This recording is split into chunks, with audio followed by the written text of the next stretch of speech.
Hello welcome back. അപ്പോൾ ഇന്നത്തേത് നല്ലൊരു healthy ആയിട്ടുള്ള ബ്രേക്ക്ഫാസ്റ്റിൻ്റെ റെസിപ്പി കേട്ടോ കാണിക്കുന്നത്. അപ്പോൾ നമ്മളിത് ഇങ്ങനെ ഫെർമെൻറ്റ് ചെയ്തിട്ടാണ് കേട്ടോ ഉണ്ടാക്കുന്നത്. പക്ഷേ അരിയൊന്നും ഇതിൽ യൂസ് ചെയ്യുന്നില്ല, ധാന്യങ്ങൾ മാത്രമേ ഉപയോഗിക്കുന്നുള്ളൂ. നല്ല ഹെൽത്തി ആയിട്ട് പ്രോട്ടീൻ റിച്ച് ആയിട്ടുള്ള ഒരു ബ്രേക്ക്ഫാസ്റ്റാണ്. ഇതേപോലെ നമുക്ക് ദോശയോ ഇങ്ങനെ അപ്പം പോലെ ആക്കിയിട്ട് ഇങ്ങനെ തട്ടിക്കൂട്ട് ദോശയില്ലേ ആ ഒരു രീതിയിലൊക്കെ ഉണ്ടാക്കാം. നല്ല സോഫ്റ്റായിട്ട് നമുക്ക് ചട്നീൻ്റെ കൂടെയും സാമ്പാറിൻ്റെ കൂടെയൊക്കെ കഴിക്കാൻ പറ്റും. പിന്നെ ഇതേപോലെ നല്ല നേരിയതായിട്ട് ഒരു ഗീ റോസ്റ്റിൻ്റെ ആ ഒരു ഇതിലില്ലേ അങ്ങനെയും ഉണ്ടാക്കാം. അപ്പോൾ എങ്ങനെയാണ് നമുക്ക് ഈസി ആയിട്ട് ഉണ്ടാക്കുക എന്നുള്ളത് കാണിച്ചു തരാം. അരിയൊന്നും യൂസ് ചെയ്യാത്തത് കൊണ്ട് തന്നെ ഇത് ഷുഗർ പേഷ്യൻറ്റിനൊക്കെ നല്ലൊരു ഓപ്ഷനാണ് കേട്ടോ ഉണ്ടാക്കാൻ വേണ്ടിയിട്ട്. ആഴ്ചയിൽ ഒരിക്കലെങ്കിലും നിങ്ങൾ ഇങ്ങനെ ഒന്ന് ഉണ്ടാക്കി നോക്കുക. അപ്പം ഹെൽത്തി ആയിട്ട് ഇരിക്കാൻ ഇതേപോലത്തെ റെസിപ്പീസെല്ലാം ഒന്ന് ഫോളോ ചെയ്യാം. അപ്പോൾ ഞാനിവിടെ ഒരു കപ്പ് ചെറുപയറില്ല അത് അടിച്ചിട്ടുണ്ട്. പിന്നെ ഒരു കപ്പ് കടല അടിച്ചിട്ടുണ്ട്, നല്ല ബ്ലാക്ക് കടലയാണ് കേട്ടോ എടുത്തിട്ടുള്ളത്. പിന്നെ റാഗി അടിച്ചിട്ടുണ്ട്. അപ്പോൾ എല്ലാം ഞാൻ ഇങ്ങനെ മുളപ്പിച്ചിട്ട് അടിച്ചിട്ടുണ്ട് കേട്ടോ. അപ്പോൾ ഇതിൽ റാഗി മുളപ്പിക്കുന്നത് എങ്ങനെയാണെന്നുള്ളത് വീഡിയോയിൽ കാണിക്കുന്നുണ്ട്. മുളപ്പിച്ച ധാന്യങ്ങളൊക്കെ നമുക്ക് സൂപ്പർ മാർക്കറ്റിൽ ഇപ്പോൾ വാങ്ങാൻ കിട്ടുന്നുണ്ട്. അതിൻ്റെ ഒന്നും ആവശ്യമില്ല, നമുക്കത് വീട്ടിൽ തന്നെ ഉണ്ടാക്കാം. സാധാ ധാന്യങ്ങളെക്കാളും വില കൂടുതലാണ് മുളപ്പിച്ച ധാന്യങ്ങൾ പുറത്ത് നിന്ന് വാങ്ങുമ്പോൾ അല്ലേ. പിന്നെ ഞാൻ ഇതിലെടുത്തിട്ടുള്ള ചെറുപയറും കടലയും ഓവർനൈറ്റ് പിന്നെ സോക്ക് ചെയ്ത് വെച്ചിട്ട് പിന്നെ അതിൻ്റെ വെള്ളം കളഞ്ഞതിന് ശേഷം ഒരു കണ്ടെയ്നറിൽ ഫ്രിഡ്ജിൽ വെച്ചതാണ് കേട്ടോ. അപ്പോൾ 2 ദിവസം കഴിഞ്ഞപ്പോൾ ഇതേപോലെ ആയി കിട്ടിയിട്ടുണ്ട്. പിന്നെ നമുക്ക് ഈ ദോശയിലേക്ക് ഒരു 1/4 കപ്പ് ഉഴുന്ന് വേണം. പിന്നെ 1 ടീസ്പൂണ് ഉലുവയും കൂടി ചേർത്ത് കൊടുക്കുന്നുണ്ട്. നന്നായി കഴുകിയതിന് ശേഷം നമുക്കിത് കുതിർത്ത് വെക്കാം. ഒരു 3-4 മണിക്കൂർ കുതിർത്ത് വെക്കണം കേട്ടോ.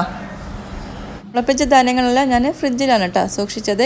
ഇനി റാഗി എങ്ങനെയാണ് മുളപ്പിച്ചെടുത്തതെന്നുള്ളത് കാണിച്ചു തരാം. 1/2 കപ്പിൻ്റെ അളവ് പാത്രത്തിൽ റാഗി അടിച്ചിട്ടുണ്ട് കേട്ടോ. ഇനി അത് നന്നായിട്ട് കഴുകിയിട്ട് കുതിർത്ത് വെക്കണം. ഞാൻ ഓവർനൈറ്റാണ് കുതിർത്ത് വെച്ചിട്ടുള്ളത്. രാത്രി ഇങ്ങനെ കുതിരാൻ വേണ്ടി വെച്ച് രാവിലെയാണ് അത് മുളപ്പിച്ചെടുക്കുന്നത് കേട്ടോ. അപ്പോൾ അത് എങ്ങനെയാണെന്നുള്ളത് നോക്കാം.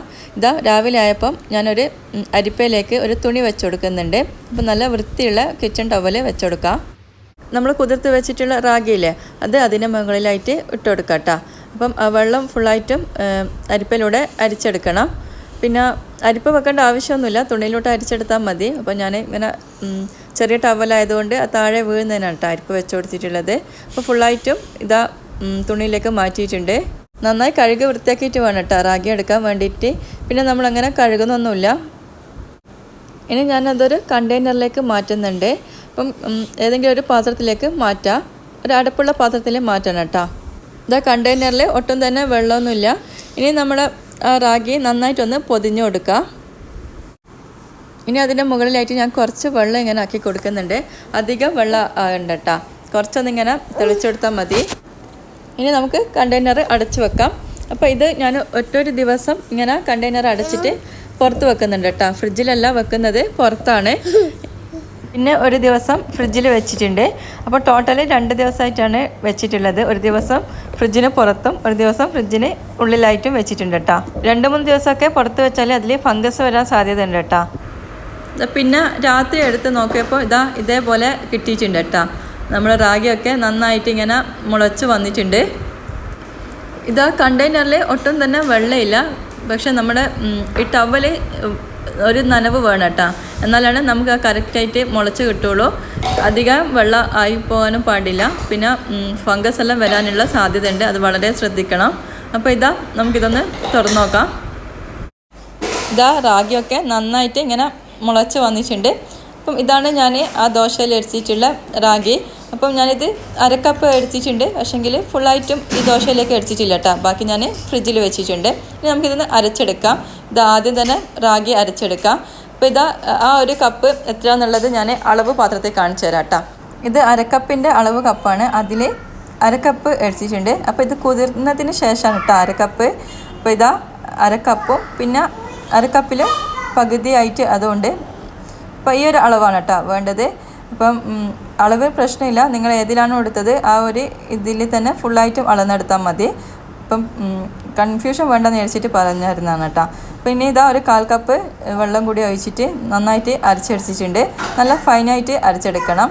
ഞാനിതൊരു കുക്കറിലാണ് ഒഴിച്ചു കൊടുക്കുന്നത്, സ്റ്റീലിൻ്റെ കുക്കറിൽ. അപ്പോൾ നിങ്ങൾ ഏതാണോ ഫെർമെൻറ്റ് ചെയ്യാൻ വെക്കുന്ന പാത്രം അതിലേക്ക് ഒഴിച്ചു കൊടുക്കാം. അപ്പോൾ സെയിം പിന്നെ അതിൽ തന്നെ കഴുകിയിട്ടൊന്നുമില്ല, അതിൽ തന്നെ ഞാൻ കടലയും അരച്ചെടുക്കുന്നുണ്ട്. ഇതാ സെയിം ആ അരക്കപ്പില്ല അതിൽ തന്നെ ഇതാ അളന്നപ്പം ഫുള്ളായിട്ടും കിട്ടിയിട്ടുണ്ട്. വെള്ളം ഒഴിച്ചിട്ട് നന്നായിട്ട് അരച്ചെടുക്കാം. ഇനി നമ്മുടെ ആ പാത്രത്തിൽ തന്നെ ഒഴിച്ചു കൊടുക്കാം കേട്ടോ, കുക്കറിൽ തന്നെ ഒഴിച്ചു കൊടുക്കാം. അങ്ങനെ ഞാൻ ഉഴുന്നും ചെറുപയറും ഇതാ അരച്ചെടുക്കുന്നുണ്ട്. അപ്പോൾ ഞാൻ എടുത്തിട്ടുള്ള ചെറുപയർ ചെറുതായിട്ടാണ് കേട്ടോ മുളച്ച് വന്നിട്ടുള്ളൂ, നന്നായിട്ട് മുള വന്നിട്ടില്ല. അപ്പോൾ അത് നിങ്ങളെ ഇഷ്ടത്തിനനുസരിച്ചിട്ട് 2-3 ദിവസം ഫ്രിഡ്ജിൽ വെച്ചാൽ മതി. ചെറുപയറും ഉഴുന്നും ഞാൻ ഒരുമിച്ചിട്ട് തന്നെയാണ് കേട്ടോ അരച്ചെടുക്കുന്നത്. എല്ലാം നന്നായി ഫൈനായിട്ട് അരച്ചെടുക്കണം.